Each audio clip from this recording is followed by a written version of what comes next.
మరోవైపు neat paper leakage విచారణలో భాగంగా సుప్రీంకోర్టుకు ఎన్టీఏ అఫిడవిట్ సమర్పించింది.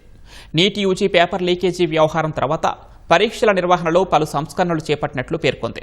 తమ పర్యవేక్షణలో పరీక్షలని పారదర్శకంగా నిర్వహించేందుకు కట్టుబడి ఉన్నట్లు తెలిపింది. పరీక్షకు ముందు, పరీక్ష జరుగుతున్న సమయంలో, ఆ తర్వాత తీసుకోవాల్సిన ముందస్తు రక్షణ చర్యలపై ఏప్రిల్లో హై పవర్డ్ స్టీరింగ్ కమిటీ సమావేశమైందని ఎన్టీఏ తన అఫిడవిట్లో పేర్కొంది. అందులో భాగంగా పరీక్షా కేంద్రాల్లో సీసీటీవీల తనిఖీని తప్పనిసరి చేయనున్నట్లు తెలిపింది. పరీక్ష ముగిసిన తర్వాత ఆ ఫుటేజీని కనీసం 90 రోజుల పాటు భద్రపరచనున్నట్లు వెల్లడించింది. పరీక్ష ముగిసిన తర్వాత సీసీటీవీ ఫుటేజీలపై ఫోరెన్సిక్ విశ్లేషణ నిర్వహించనున్నట్లు స్పష్టం చేసింది. భవిష్యత్తులో నీట్ పరీక్షను కంప్యూటర్ ఆధారిత విధానంలో నిర్వహించాలా వద్దా అనే అంశంపై కేంద్రంతో సంప్రదింపులు జరుపుతున్నట్లు ఎన్టీఏ తెలిపింది.